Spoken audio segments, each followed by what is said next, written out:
नमोस्तु गुरुदेव, नमोस्तु गुरुदेव, नमोस्तु गुरुदेव। बोलिए मुनिवर्षि प्रमाण सागर जी महाराज की जय। बंधुओं, पूज्य गुरुदेव की प्रेरणा अनुरूप दयोदय महासंघ के लिए जीव दया हेतु आज भी कुछ स्वीकृतियाँ मेरे पास आई हैं। मैं उनके नाम का उल्लेख कर रहा हूँ, आप अनुमोदना करेंगे। श्री PC सेठी, चंदा सेठी, इस स्थान का नाम नहीं दिया है, रांची। संरक्षक गुणायतन श्रीमती चंद्रकला जी पाटनी, ये गुणायतन ट्रस्टी गुणायतन।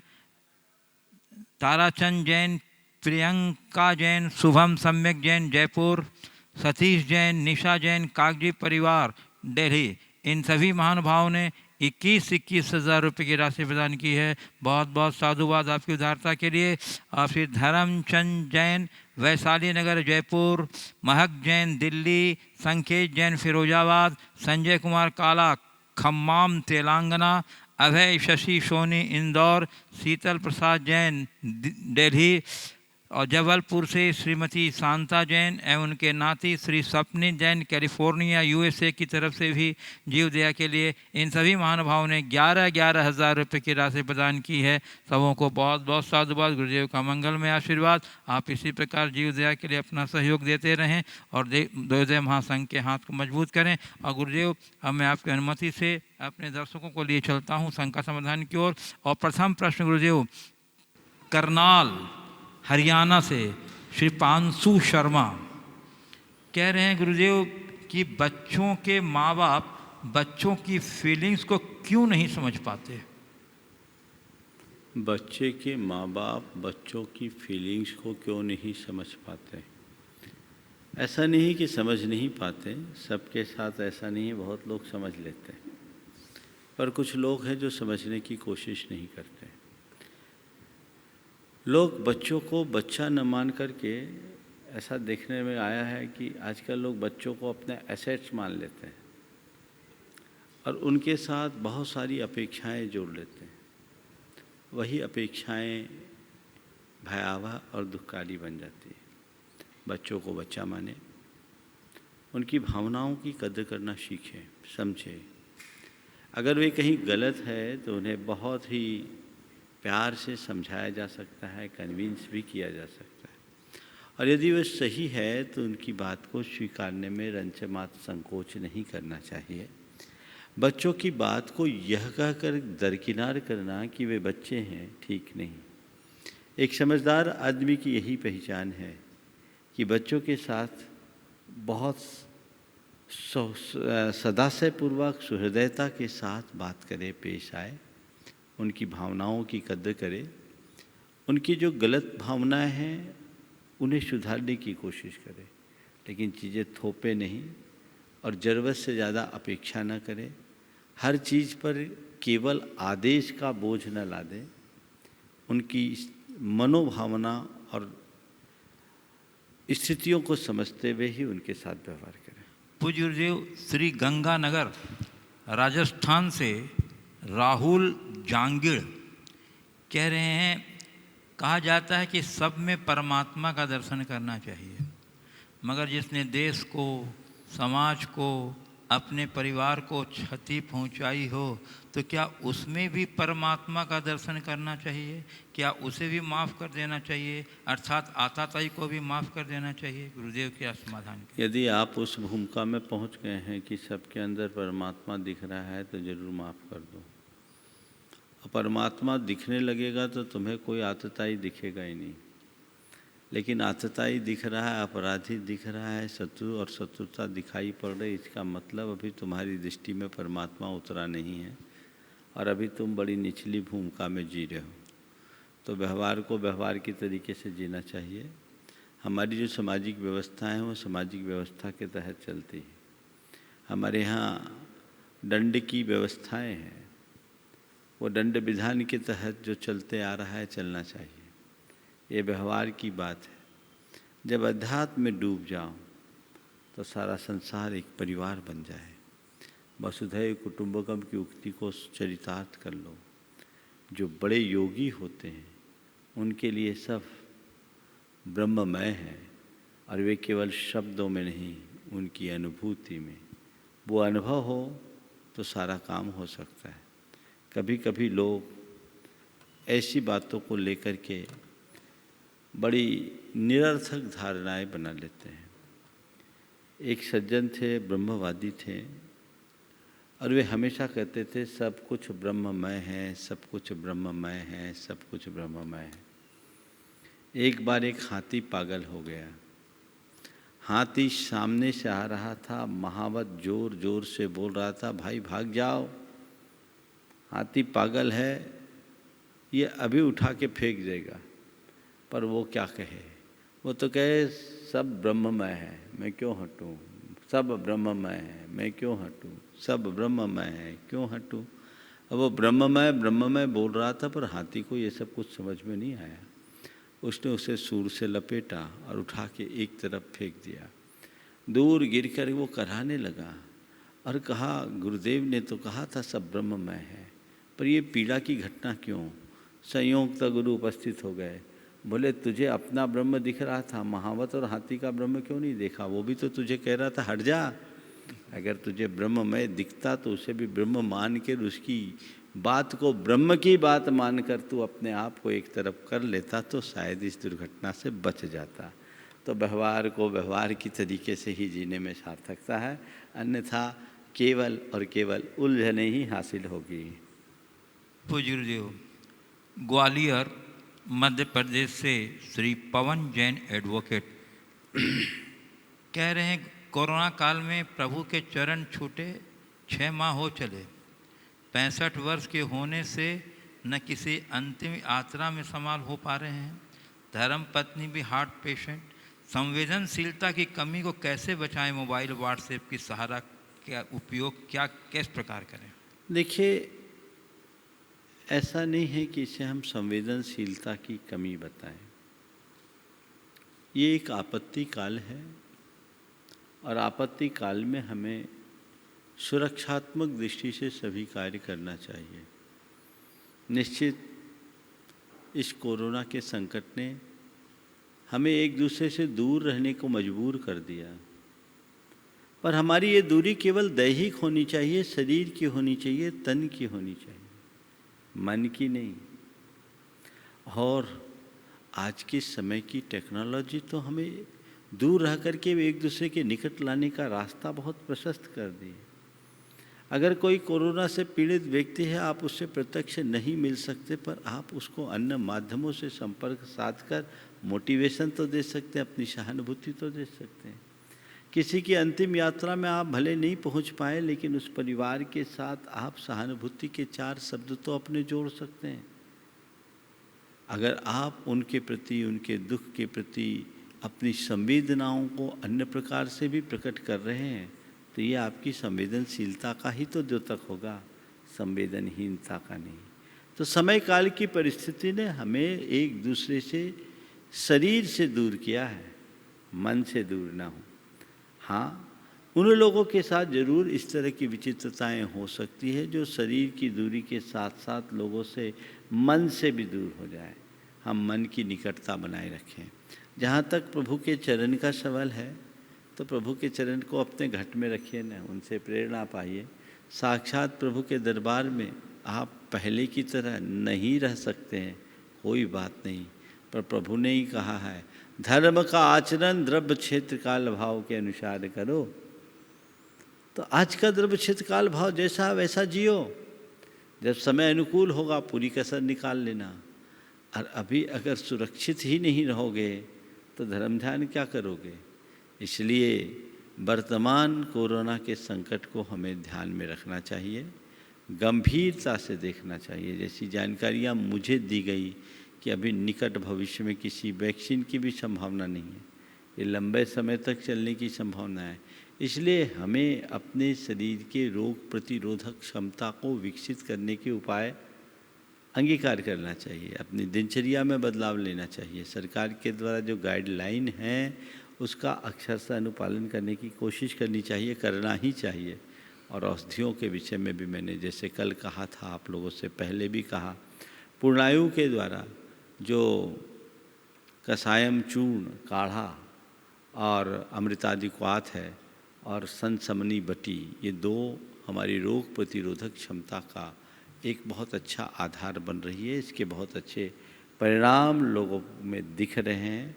सभी लोगों तक आप इसका प्रचार कीजिए, लोगों तक ये पहुंचाइए, क्योंकि जो लोग इसे ले रहे हैं उनमें ये दिख रहा है कि वे जल्दी से संक्रमित नहीं हो रहे हैं, और जो हो भी रहे हैं उनमें संक्रमण का उतना तेज प्रभाव परिलक्षित नहीं हो रहा है, नहीं दिख रहा है। जिसे आप लोगों की भाषा में एसिम्प्टोमेटिक हैं या माइल्ड सिम्प्टोमेटिक है, उनकी बहुत जल्दी रिकवरी भी हो रही है, बहुत जल्दी ठीक भी हो रहे हैं। तो इसे आप एक रोग प्रतिरोधक शक्ति को विकसित करने वाली एक सहायक औषधि के रूप में उपयोग कर सकते हैं। लोगों ने घरों में भी अनेक प्रकार के काढ़ा का प्रयोग किया है। खरे ये एक बहुत अनुभूत नुस्खा है जिस पर काफ़ी शोध करके ही तैयार किया गया है और लोग ले रहे हैं। जैसे मैंने कल भी आप लोगों से कहा था, मैंने तो खुद 2.5 महीने से लगातार मैं ले रहा हूँ, पूरा संघ ले रहा है, अन्य साधु संत भी ले रहे हैं। तो लोगों में इसके बहुत अच्छे परिणाम आ रहे हैं। आप लोगों को चाहिए कि आप खुद इसका प्रयोग करें और लोगों तक इसकी जानकारी पहुंचाएं, अधिक से अधिक लोग इससे लाभान्वित हो सके। और ये आप उनसे संपर्क करके ये सुनिश्चित करें कि अधिक से अधिक लोग तक ये कैसे पहुंच सके, तो एक अच्छा कार्य हो सकता है। निश्चित आप प्रयास करें। पूज्य गुरुजी, दलपतपुर सागर मध्य प्रदेश से अनिकेत जैन कह रहे हैं, महाराज श्री, मैंने आज इतिहास की पुस्तक में पढ़ा कि जैन धर्म के संस्थापक भगवान महावीर थे। उनके पूर्व 23 तीर्थंकर थे ही नहीं, क्योंकि अधिकतर तीर्थंकर का जन्म पूर्वी उत्तर प्रदेश और बिहार में हुआ, जो कि 6 ईसा पूर्व के पहले आबाद ही नहीं हुए थे। वह इतिहासकारों का मत है कि जैन धर्म की प्राचीनता सिद्ध करने के लिए ये सब मनगढ़ंत कहानियाँ बना ली गई हैं। तो गुरुदेव, मेरी 2 जिज्ञासा है। कहा जाता है कि हमारे इतिहास में कई संशोधन हुए, प्राचीन काल से भी सभी धर्मों ने अपने धार्मिक ग्रंथों में बढ़ा चढ़ाकर महिमा मंडन किया, फिर जैन ग्रंथों की सही होने की तार्किकता क्या है? दूसरा उन्होंने तर्क रखा है, यदि हमारे धार्मिक ग्रंथों की पुष्टि तार्किक है तो हम इन पुस्तकों में ये अपमानजनक विवरण छात्रों के मस्तिष्क में क्यों स्थापित कर रहे हैं? इन्हें तत्काल संशोधित करवाने की प्रक्रिया होनी चाहिए। सबसे पहले तो मैं चाहूँगा, जिस अनिकेत भाई ने ये सवाल भेजा है, कौन सी पुस्तक में है, किस क्लास की पुस्तक में है, पाठ्य पुस्तक में है या किसी लेखक के स्वतंत्र पुस्तक के रूप में है, ज़रूर उसकी जानकारी यहाँ मिलनी चाहिए और तभी इसका तथ्यात्मक तरीके से खंडन करके इसे संशोधन के लिए कुछ उपक्रम किया जा सकेगा। ये जो बातें की जा रही है, ये सब पूर्वाग्रह से ग्रसित लोगों की अभिव्यक्तियाँ हैं। भगवान महावीर की ऐतिहासिकता तो असंदिग्ध है ही। भगवान पार्श्वनाथ और नेमिनाथ को एक ऐतिहासिक महापुरुष के रूप में अनेक इतिहासज्ञ, प्राच्य और पाश्चात्य विद्वानों ने बहुत पहले ही स्वीकार लिया है। जैन धर्म के आद्य तीर्थंकर भगवान ऋषभदेव को भी एक ऐतिहासिक पुरुष के रूप में प्राच्य और पाश्चात्य विद्वानों ने स्वीकार किया है। मैंने अपनी कृति जैन धर्म और दर्शन में इस बात पर काफ़ी विस्तार से चर्चा की है, आप वहाँ देख सकते हैं।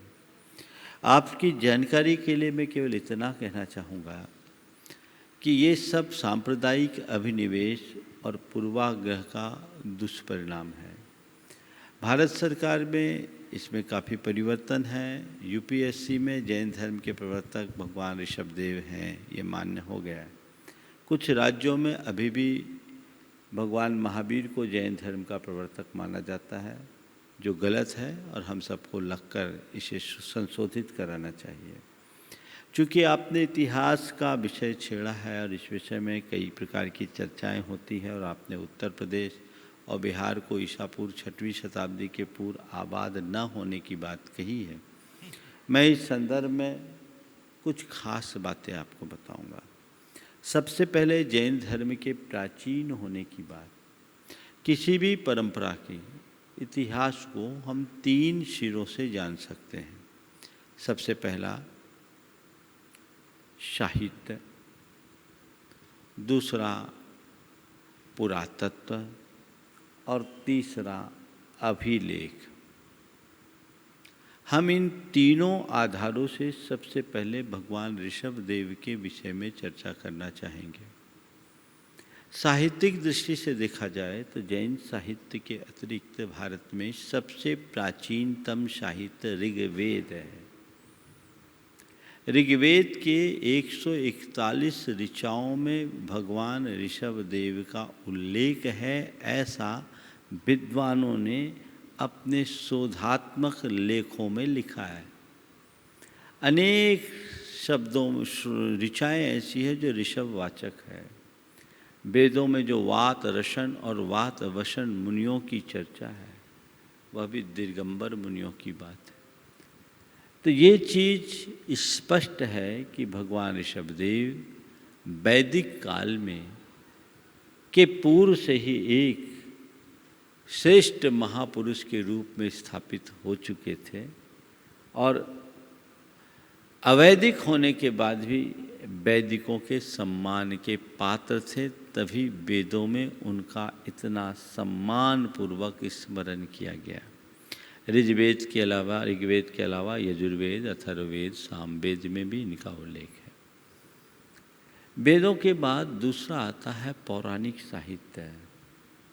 पौराणिक साहित्य में भगवान ऋषभदेव का अनेक सा उल्लेख है। भागवत में है, गरुड़ पुराण में है, वरुण पुराण में है, मार्कंडेय पुराण में है, अन्य अनेक पुराणों में, कूर्म पुराण में है, अनेक पुराणों में भगवान ऋषभदेव का जैन धर्म के संस्थापक के रूप में उल्लेख होना इस बात का प्रमाण है कि पौराणिक युग में भगवान ऋषभदेव की असाधारण प्रतिष्ठा थी। तीसरे चरण में बौद्ध साहित्य को हम लें तो बौद्ध साहित्य में दीर्घ निकाय, मध्यम निकाय में भगवान ऋषभदेव का उल्लेख मिलता है। और बौद्धों का एक महान ग्रंथ है महावग्ग, जो काफ़ी प्राचीन है, ईसा पूर्व 4वीं-5वीं शताब्दी में निबद्ध माना जाता है। उसमें भी भगवान ऋषभदेव का उल्लेख और उसमें उसहम पौवरम वीरम, ऋषभदेव को प्रवर और वीर कहा है। तो बौद्ध साहित्य के स्रोतों से भी जैन धर्म के प्रवर्तक भगवान ऋषभदेव की पुष्टि होती है। जैन साहित्य में तो है ही। तो ये एक ऐसा सिरा है जिसके आधार पर हम निर्भ्रांत रूप से ये बात कह सकते हैं कि भगवान ऋषभदेव जैन धर्म के संस्थापक थे और वैदिक ऋषियों के भारत आगमन के पूर्व से ही उनका यहाँ पर सम्मान था, पूजा अर्चा होती थी। दूसरा सिरा है पुरातत्व। पुरातात्विक दृष्टि से अगर देखें तो हड़प्पा और मोहनजोदड़ो के उत्खनन से प्राप्त अवशेष जैन धर्म की प्राचीनता का सबल प्रमाण प्रस्तुत करते हैं। हड़प्पा और मोहनजोदड़ो पंजाब के पाकिस्तान के सिंध प्रांत के लड़काना जिले में। मोहनजोदड़ो को कहा जाता है मुर्दों का टीला। सन 1911 से 1922 के मध्य उसका उत्खनन हुआ। वहाँ से जो अवशेष प्राप्त हुए उससे भारत की एक बड़ी प्राचीन सभ्यता का पता चला, जिसे सिंधु घाटी की सभ्यता के नाम से जाना जाता है। वह आज से 5000 वर्ष पुरानी सभ्यता है।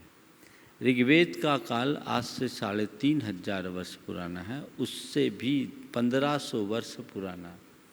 वहाँ कई अवशेष ऐसे मिले हैं जो जैन धर्म की प्राचीनता के द्योतक हैं।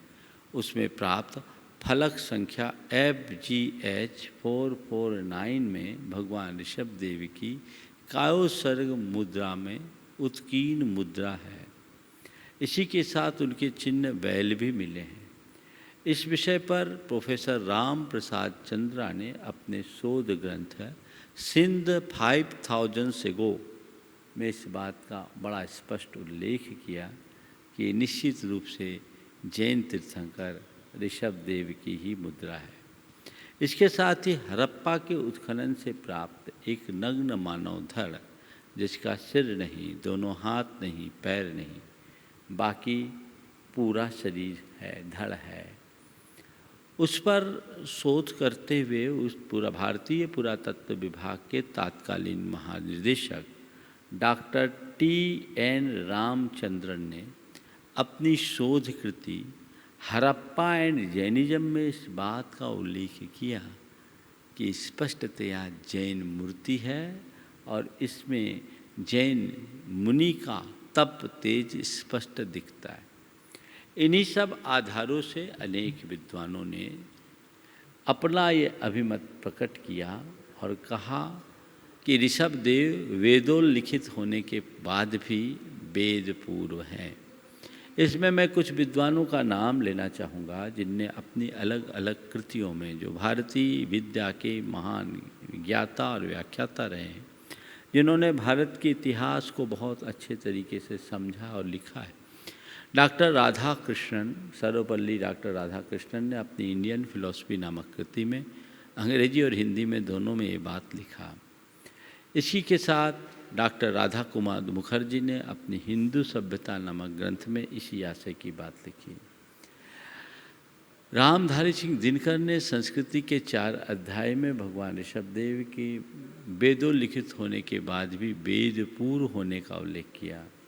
इसी तरह वाचस्पति गैरोला, बलदेव उपाध्याय, डॉक्टर वसुदेव शरण अग्रवाल और प्राच्य विद्वानों में हरमन जैकोबी, मैक्स मूलर आदि अनेक विद्वानों ने बड़े प्रमाणों के साथ ये मत प्रकट किया है कि ऋषभदेव भारत की संस्कृति के महान नायक थे, जैन धर्म के प्रवर्तक थे और प्राग वैदिक काल से यहाँ उनकी पूजा अर्चा होती थी।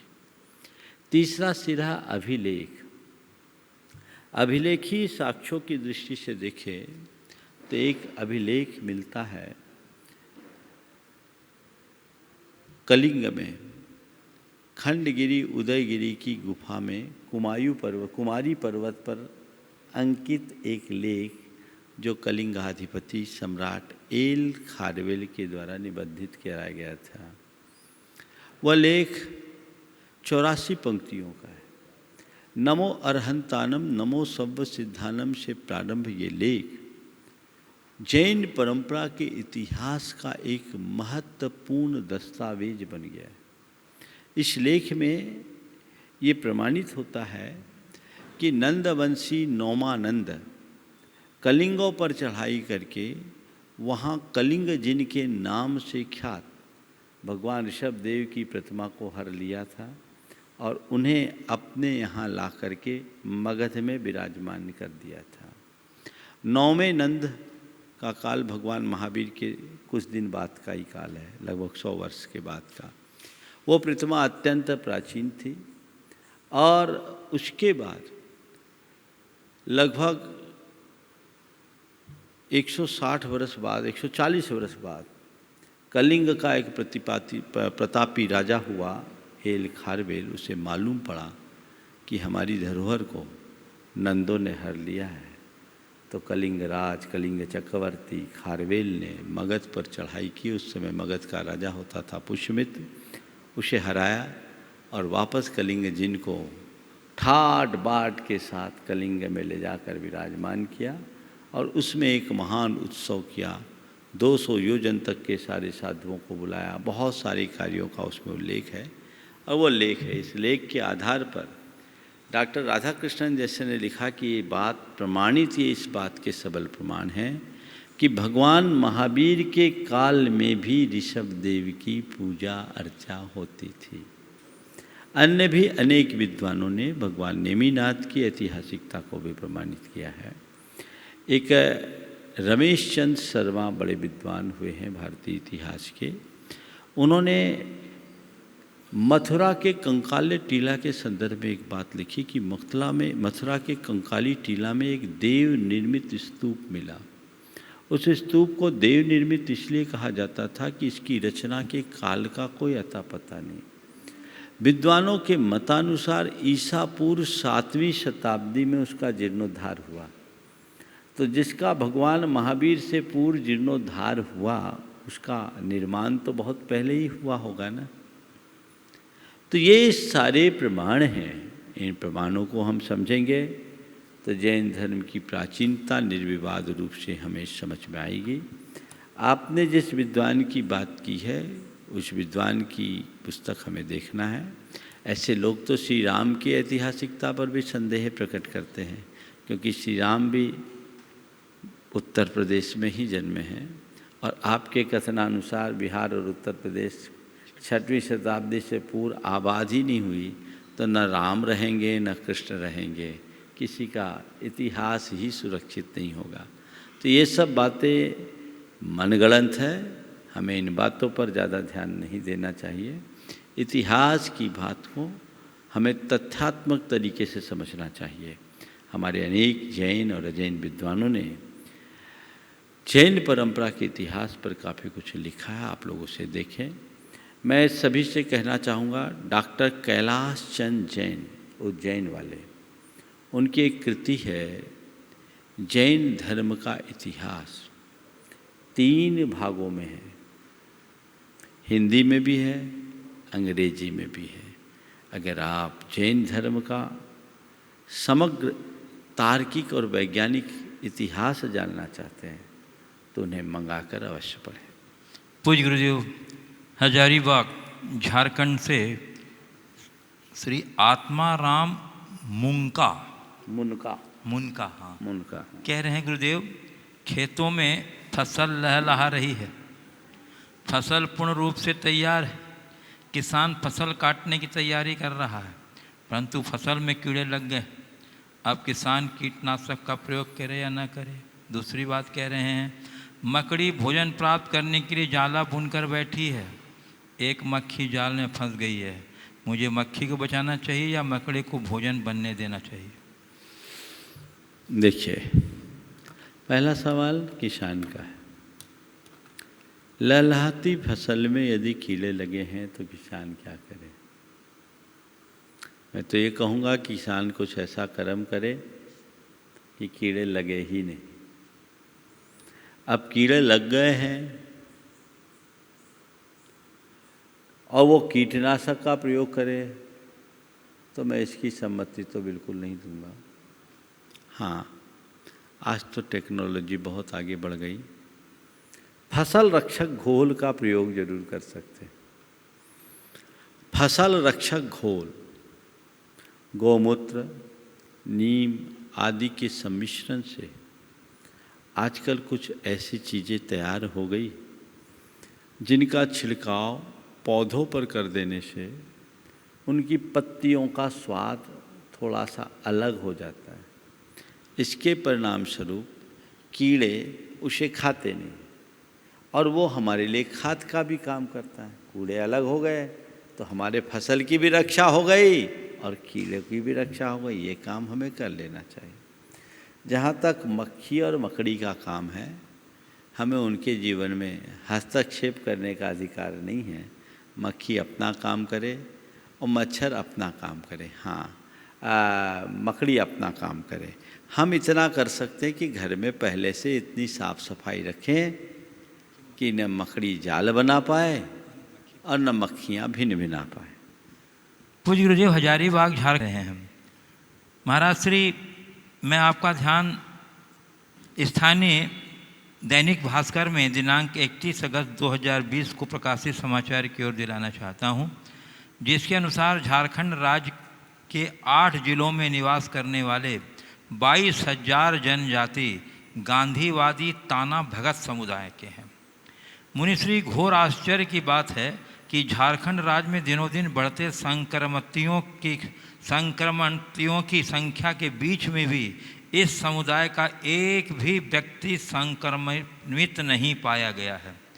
कारण ये है कि इस समुदाय की अहिंसक, नशा मुक्त, शाकाहार संयमित, सरल एवं सात्विक जीवन शैली, जिसे अपनाकर इन्होंने कोरोना जैसी महामारी को भी मात देने में सफलता पाई है। ये लोग मांस शराब तो दूर, लहसुन प्याज तक नहीं खाते। ये प्रकृति से जुड़े लोग साफ सफाई के प्रति सजग हैं। ये बाजारू चीज़ें नहीं खाते हैं। गांव से बाहर जाते हैं तो पत्तों से बने मास्क का प्रयोग करते हैं। आज के भोगवादी आधुनिक युग में इनकी जीवन शैली अद्भुत एवं करणीय है। हमें एवं देशवासियों को इनके जीवन शैली से क्या प्रेरणा ग्रहण करनी चाहिए, कृपया मार्गदर्शन करें। बहुत अच्छी बात पर ध्यान आकर्षित कराया है वकील साहब ने। टाना भगत एक प्रजाति है और बिल्कुल जैसा कि अभी उल्लेख किया गया, ये पूर्णतः शुद्ध शाकाहारी और प्रकृति से जुड़े लोग हैं। यद्यपि शाकाहारी तो अन्य समुदाय के लोग भी हैं, उनमें भी संक्रमण हुआ, इसलिए ये कहना तो सुसंगत नहीं होगा कि शाकाहारी होने के कारण वे असंक्रमित हैं। उनके असंक्रमित रहने का जो कारण है, उनकी आबादी थोड़ी है और वे संयमित जीवन शैली को अपनाते हैं। आप खुद बता रहे हैं कि वे स्वच्छता के प्रति जागरूक हैं। आप ही बता रहे हैं कि वो बाहर शहर में आते हैं तो पत्तों का मास्क लगा के आते हैं। तो ये चीज़ तो आज सबको बोली ही जा रही है। अन्य लोगों को भी मैं कहूँगा कि अपने आप को बचाना है तो अपनी सुरक्षा के प्रति जागरूक रहिए। लोग कहते हैं कि बाज़ारों में तो ऐसा हो गया अनलॉक के बाद कि मानो कोरोना देश से चला ही गया। स्थितियाँ भयावह है। लोग न किसी तरह की दूरियां रखते हैं, न ही अपने चेहरे को ढांकने की कोशिश करते हैं। नतीजा हम सबके सामने है। इनके प्रति हमें सतत सजग और जागरूक रहने की आवश्यकता है। हम इनसे सीख ले, बड़ा अच्छा संदेश है इनका कि उनकी तरह यदि सादगी, स्वच्छता और जागरूकता हो तो आज भी इस संक्रमण से अपने आप को बचाया जा सकता है। पूज्य गुरुदेव, पुणे महाराष्ट्र से श्री गौरव जैन सुपुत्र श्री प्रेमचंद संध्या जैन गुणायतन ट्रस्टी उपकार परिवार सागर की ओर से उन्होंने प्रश्न पूछा है कि गुरुदेव, समर्पण से ज्ञान आता है या ज्ञान से समर्पण आता है? देखो, समर्पित को ज्ञान आता है, ज्ञान कभी समर्पण नहीं होने देता। ज्ञान तो कुल बुलाता है। समर्पण हो जाए तो ज्ञान हो, पर तुम सोचो कि मेरे अंदर ज्ञान आए फिर समर्पण हो, तो बुद्धि मनुष्य को तर्कवादी बना देती है और तर्कवाद कभी समर्पण जगने नहीं देता। पूज्य गुरुदेव, सतना नागौर जिला सतना से स्पर्श जैन कह रहे हैं, महाराज श्री आपकी 4 बातों से अपनी भी कुछ 4 बातें प्रकट करना चाहता हूँ। गुरुदेव, मेरा प्रश्न ये है कि पन 4 प्रकार के हुआ करते हैं। क्या पन? पन, पहला बचपन मतलब बालपन, दूसरा युवापन मतलब जवानी, तीसरा बूढ़ापन मतलब कि बुढ़ापा, और महाराज जी एक चौथा पन भी है, वह है पागलपन। तो महाराज जी, मेरा प्रश्न ये है कि हम 3 पनों के बारे में तो जानते हैं, परंतु ये पागलपन क्या है? पागलपन कब आया करता है? पागलपन में क्या हुआ करता है? कृपया इस पर अपनी भावना प्रकट करें। पागलपन क्या है? प्रश्न का भाव है। मैं तो ये कहता हूँ, बचपन, यौवन और बूढ़ापन की नश्वरता को समझकर भी जो अपने अंदर जागरूकता न लाए, समझ लो उसके मन में छाया है पागलपन। समझ गए? ये पागलपन ही है। एक कहानी में अक्सर सुनाता रहता हूँ प्रवचनों में, इस संदर्भ में बहुत उपयोगी है। राजा भोज ने घोषणा कर दी कि जो मुझे नई कविता सुनाएगा उसे मैं 1000 मुद्राएं दूंगा। रोज कोई न कोई कवि आता, राजा भोज को कविता सुनाता और उससे सहस्त्र मुद्राएं लेकर आनंदित होता। एक रोज 4 वज्रमूर्ख ये प्लान बनाकर निकले कि आज राजा भोज को हम कविता सुनाएंगे और 1000 मुद्राएं पाएंगे। अब थे तो वज्रमूर्ख, कविता लिखे तो क्या लिखे। निकले सुबह सुबह, पाँव फटने के पहले, तो देखा एक बुढ़िया घर में चरखा चला रही थी। तो एक ने कहा, चरर मरर चरखा चल रहा है। ठीक, थोड़ा आगे गए तो देखा एक तेली का बैल खली भुस खा रहा था। तो दूसरे ने कहा मेरी भी कविता बन गई, तेली का बैल खली भुस खाए। पहली लाइन हुई चरर मरर चरखा चर रहा है। दूसरी लाइन तेली का बैल खली भुस खाए। तभी सामने से एक व्यक्ति तीर कमान लेकर चला आ रहा था। तो तीसरे ने कहा इतने में आ गए तीर कमान। चौथे से कहा भाई तुम बोलो तब कविता पूरी होगी। क्या बोले? बोले मैं तो आंसू कवि वहीं बता दूंगा। राजा भोज के दरबार में चारों गए, चारों लाइन से खड़े हो गए, कहे हमारी संयुक्त रचना हम मिलकर के कविता सुनाएंगे। ठीक है सुनाओ। पहले ने कहा चरर मरर चरखा चर रहा है, दूसरे ने कहा तेली का बैल खली भुस खाए, तो तीसरे ने कहा इतने में आ गए तीर कमन। तीन की लाइनें हुई चरर मरर चरखा चर रहा है, तेली का बैल खली भुस खाए, इतने में आ गए तीर कमंद। तो चौथा फट से बोलता राजा भोज मूसर चंद। राजा भोज मूसर चंद जैसे सुना तो राजा भोज तो एकदम तमतमा गया, ये क्या बोल रहे हो? तो मंत्री ने हस्तक्षेप कहा महाराज नाराज मत हो, ये बड़ी रहस्यवादी कविता है, इनकी कविता का अर्थ समझो। बोले क्या है बताओ? बोले ये पहले ने कहा चरर मरर चरखा चराए, यानी ये संसार जीवन का चक्र चरखे की तरह चरर मर करके चल रहा है, लेकिन ये संसारी प्राणी तेली का बैल धसी घसी खली भूस खाए, अर्थात तेली के बैल की तरह विषयों के खली भूस खा करके ही संतुष्ट हो रहा है। इसी बीच इतने में आगे तीर कमान, यानी इसी बीच काल तीर कमान लेकर आ जाता है। ये तीन लाइन तो समझ में आएगी, चौथा का क्या संबंध? बोले इसीलिए तो कह रहा हूँ कि इसके बाद भी राजा भोज कैसा मूसर चंद है जो सही रास्ते पे नहीं लग रहा है, अपने कल्याण के रास्ते पे नहीं लग रहा है। तो आपने पागलपन का अर्थ मुझसे पूछा है, तो मैं यही कहूँगा बचपन यौवन और बूढ़ापन की नश्वरता को देख करके भी जो अपने जीवन को सही रास्ते पर न लगाए, समझ लो उसके मन में पागलपन है। ओम।